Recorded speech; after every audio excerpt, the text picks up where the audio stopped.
All my life I had searched for what was this mysterious major problem with organization that I had. I was smart, I went to college, I did well, but in my personal life I was struggling my whole life without any answer. I have diaries I read back now. It says, I wonder, am I just spoiled? Am I irresponsible? Do I have a brain tumor? I didn't know what was wrong. And then one day I took a test about short-term memory, basically, and I saw a huge problem.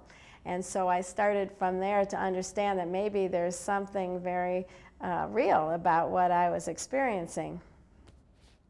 I wrote the book because it wasn't until the early 1990s that we even talked about adults having ADHD. Before then, we thought it was just hyperactive little boys. Even then, when a couple books were written, each book would have a little mention, and women have it too. But it didn't really describe my experience or my clients' experiences. So I started to write the book to let other women know that there's a name for what they're coping with.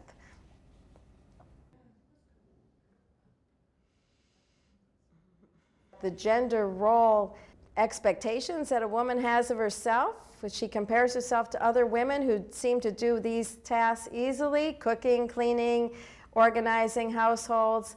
Because of their ADD, the executive function, the difference in their brain, makes that very difficult for them. That's what's different for women, that they can't do tasks, but they feel so much like failures because of it. And the consequence of that is that they feel bad, they feel depressed, they feel lonely, and they feel a lot of shame.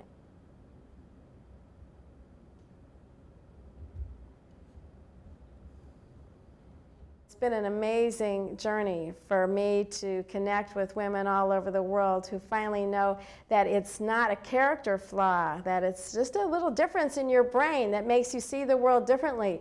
And that if you learn to use that difference, you can give the world your unique contribution.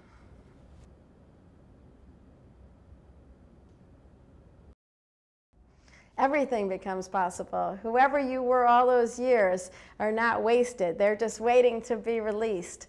I didn't talk, for instance, for years until I was midlife. I never said a word. I was disorganized in my thoughts, and I couldn't make myself talk. When I got diagnosed and understood my difficulties and took medication and got a support system, I started talking and writing books and giving speeches, and I became who I am. And that happens for all the women that I see, if they have the right support and if they're guided toward not just waiting to become like everybody else.